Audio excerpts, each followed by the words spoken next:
Get out. We don't process junk files from washed-up vets.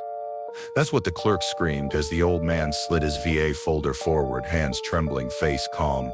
He didn't say a word, just straightened his cap, one star barely clinging to the fabric. Claim denied, she snapped. He turned slowly to leave, then the doors burst open. A colonel stormed in, eyes blazing. "Which one of you disrespected Command Sergeant Major Tate?" The room went silent. No one moved, if you believe real rank. Never fades comment. Dignity below. Command Sergeant Major Leon Tate moved differently than most 78-year-olds even now, decades removed from active duty. He walked with measured cadence. His spine remained ramrod straight, despite arthritis, and his eyes faded blue. But sharp surveyed surroundings with quiet assessment. His modest ranch house sat 2 miles from Fort Benning, clean yard. American flag properly illuminated dart that produced enough tomatoes for him and 3 neighbors. Nothing ostentatious about Leon Tate, though his military career had been extraordinary. Vietnam, 2 tours, Desert Storm, Iraq in 2003. Bronze Star, Silver Star, Purple Heart. Countless service ribbons that now lived in a drawer because medals were for ceremonies, not for breakfast. Never once in 53 years had he asked for special treatment. Not when his wife Lucille passed. Not when his son moved cross-country. Not even when diagnosed with congestive heart failure last spring. Just the way things go. He told his neighbor Wes wouldn't trade a day of it. But the pain had worsened. The arthritis in his knees from decades of jumps and marches made every step an exercise and endurance. His heart medication cost more each month. Finally, after his doctor's urging, Harold decided to apply for VA disability benefits. He'd earned but never claimed for 3 weeks. He gathered documents, service records, DD-214 x-rays, doctor's notes. Everything organized in a blue folder labeled with military precision. "They won't care about medals," he joked to Wes, "just proof." "I can't walk without wincing." Monday morning arrived clear and cool. Harold rose at 5 hours, same as always, pressed shirt, khaki slacks with perfect crease. The Army retired cap with a single star embroidered on its edge. He arrived 30 minutes early, blue folder tucked under one arm. The waiting room buzz with veterans of various ages. "Sign in here," the receptionist said without looking up. "Number will be called." Harold waited patiently. 1 hour passed, then 90 minutes. He didn't fidget or complain. "Number 47 windows, see," the automated voice finally announced. He approached the counter where a young woman with purple hair extensions sat scrolling through her phone. Her nameplate read Jenna.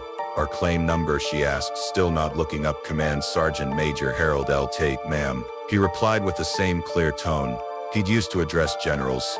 She sighed, reached for his folder, and began flipping through it with evident disinterest. "You're missing Form 214138, she declared after a cursory scan. "It's stapled to the back of the medical evaluation, ma'am." Harold responded calmly, reaching to turn to the correct page. She ripped the form free with such force that it tore slightly, then barely glanced at its contents before rolling. Her eyes listened. "We're backed up for months. You people always want something for free." Harold blinked once, the only indication her words had registered. "I understand you're busy, ma'am. I can wait." Her frustration escalated at his composure. She slapped a denied incomplete stamp on his cover sheet, voice rising to a near shout. "Get out. We don't process junk files from washed-up vets." The room fell silent. Veterans and staff froze, shocked by the outburst. But Harold didn't flinch, didn't raise his voice, didn't change his expression. He simply straightened his cap with dignity, nodded once, and turned to leave. In the corner of the room, a junior clerk named Eli Warner watched the scene unfold with mounting discomfort. At 24, he'd only been at the V for 3 months, hired through a military family program. His father had served, his grandfather too, and while he wore no uniform himself, he recognized something in the old man's bearing. Eli noticed the worn edges on Tate hat, the way the single star hung by just a few threads, yet somehow looked dignified. He observed how other veterans had straightened instinctively when Tate entered, something subliminal, an acknowledgement of presence that guy's the real deal. He whispered to his colleague, "How can you tell the way he stands, the way nobody made eye contact with Jenna while she was yelling, like they were embarrassed for her, not him?" Outside, Harold walked carefully to the bus stop. His knees throbbed, but his face betrayed nothing. He boarded the number 17 bus home. He settled into a seat, placed his denied folder on his lap, and gazed out the window. No phone to distract him, no companion, just the steady rhythm of his breathing, and occasional adjustments to ease the pain in his joints. Later, he walked through his front door, hung his cap on the designated hook, and eased into his recliner. Only then, in privacy, did he allow himself a deep sigh. They made up their minds before I walked in. He murmured to the empty room Lucille's photograph. Watch from the mantel, still beautiful in her nurse uniform from 1969. The year before they married, he could almost hear her indignation. But Lucille had been gone 7 years now, and Harold had learned to carry burdens silently. Meanwhile, Eli Warner was making a phone call from the empty break room. Uncle Jack, it's Danny. I think something disgraceful just happened. Colonel Dean Whitaker listened intently as his nephew described the scene. The color in his face deepened with each detail. Name again, he demanded. Command Sergeant Major Leon Tate, Sir, Silver Star recipient. 3 combat tours, led the 3rd Battalion recovery mission in Fallujah. I'll be there in 20 at Colonel Whitaker said before hanging up. 28 minutes later, the VA office doors swung open with force. Colonel Dean Whitaker moved with purpose, uniform, impeccable expression, thunderous at 52. He commanded respect without saying a word. Where is he? He asked the startled receptionist. To Sir, Command Sergeant Major Tate. He left, sir, about an hour ago. Whitaker's jaw tightened. Who processed his claim? All eyes shifted toward window C, where Jenna was now helping another veteran, seemingly unaware of the approaching storm. Colonel Whitaker stalked across the room, stopping at her desk. His presence alone caused her to look up, recognition of his rank registering in her widening eyes. Which one of you be? Asked voice carrying throughout the silent office. Disrespected Command Sergeant Major Tate. No one answered. Jenna's face drained of color. You think stripes disappear with age? Whitaker continued, each word precise. You think valor retires? He withdrew for who a folder contained printouts that he slammed onto her counter. You denied a Silver Star recipient, a man who pulled 16 wounded soldiers from a burning transport under enemy fire. A soldier who has given more to this country than most people could imagine. He pointed to the denial stamp on Tate file. Fix it now. Regional director emerged. Drawn by the commotion, Colonel, perhaps you should ensure your staff understands who they serve. Whitaker cut him off. This isn't about paperwork. This is about honor. The staff scrambled into action, pulling files, stammering apologies. Jenna sat frozen. Her earlier bravado evaporated after ensuring the claim would be expedited. Whitaker stepped outside and made a call. Sergeant Major Tate. Colonel Dean Whitaker, sir. We've never met, but I served under General Hoffman in the 2010 surge. Permission to visit you this afternoon, sir. Harold chuckled softly. Haven't heard that phrase in a while. Granted, Colonel. That evening, 2 soldiers, one young, one old, sat on Tate's porch in wooden rocking chairs. No press, no fanfare. Just shared understanding across generations of service. I'll see to it myself, Sergeant Major. The Army doesn't forget its own. Tate nodded, watching the sunset. It wasn't about me, Colonel, never has been. It was about what that flag stands for, the way that clerk spoke to you. She's young, Tate interjected gently. Maybe nobody taught her any better, Colonel. Whitaker studied the older man with newfound respect. Even in disrespect, Tate chose compassion over resentment, that perhaps more than any medal revealed the true measure of the man. 3 days later, a government vehicle pulled into Harold's driveway. Jenna, the clerk, sat for several minutes, gathering courage before approaching with a formal envelope. Harold answered on the second knock, surprise briefly crossing his features. Mr. Tate, she began, voice barely audible. I've been instructed to deliver this to you personally. He accepted the envelope without comment, noting the official VA seal, priority correspondence stamp. May I come in? She asked, shoulders hunched. Harold stepped aside, gesturing toward his living room inside. He opened the letter. It contained a formal apology from the VA regional director, confirmation of full disability benefits, approval and notification of substantial back pay. He folded it carefully and placed it on the coffee table. Thank you for delivering this, he said simply. Jenna's rehearsed speech dissolved into tears. I didn't know who you were. Tate studied her, then offered a tissue from the box Lucille had always kept nearby. You don't need to know a name to show him respect, he said gently. We all wear different uniforms in life.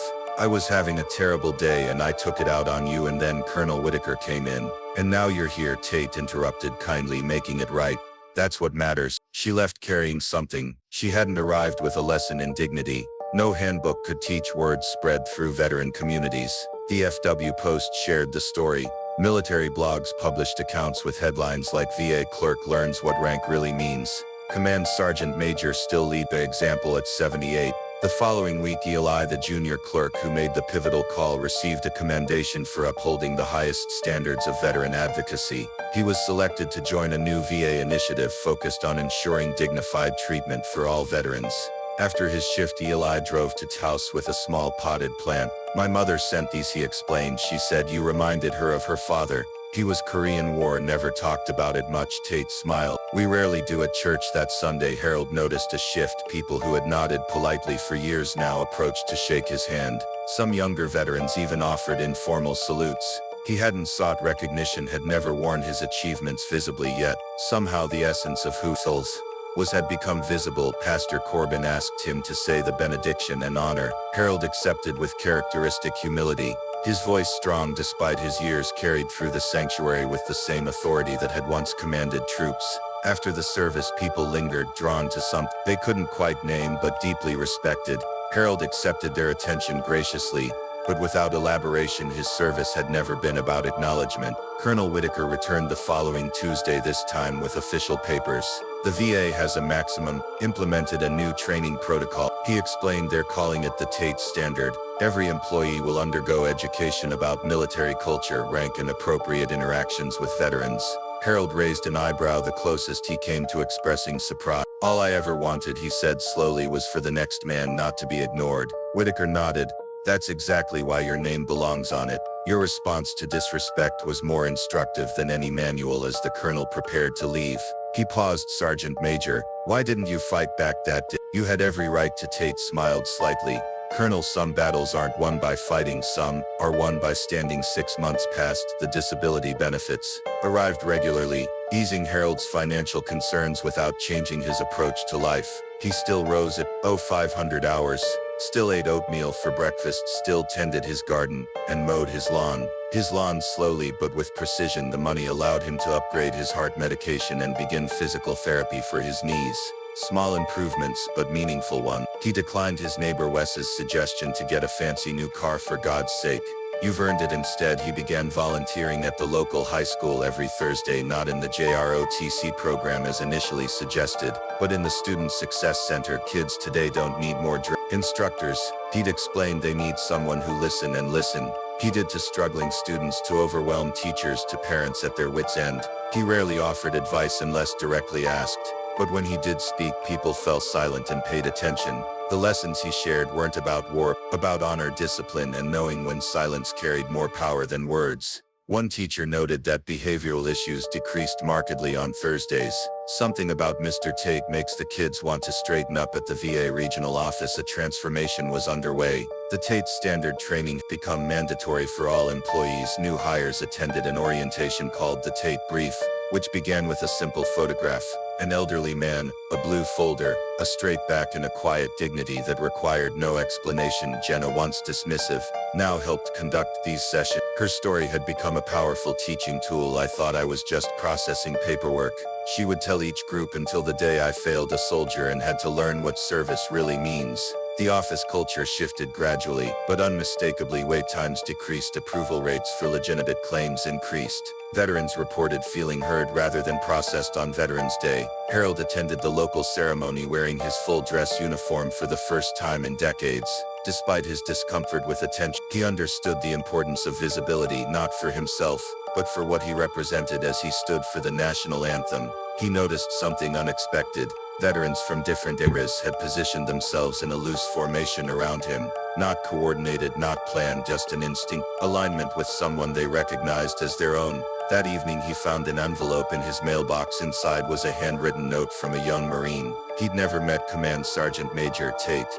It read, "You don't know me, but my grandfather served under you in '68. He told me about the VA incident. Because of you, I stood a little straighter today. Semper Fi." Harold placed it carefully in Lucille's old recipe box alongside several similar messages that had arrived in recent months, each from a different person, each expressing the same sentiment, that his quiet example had somehow helped them find their own strength. He never replied to these notes, never sought additional recognition, never leverages his story for personal gain. But each morning when he put on his Army retired cap, now sporting a properly secured star, thanks to a neighbor stitching, Leon Tate carried with him the knowledge that respect, like rank, never truly fades.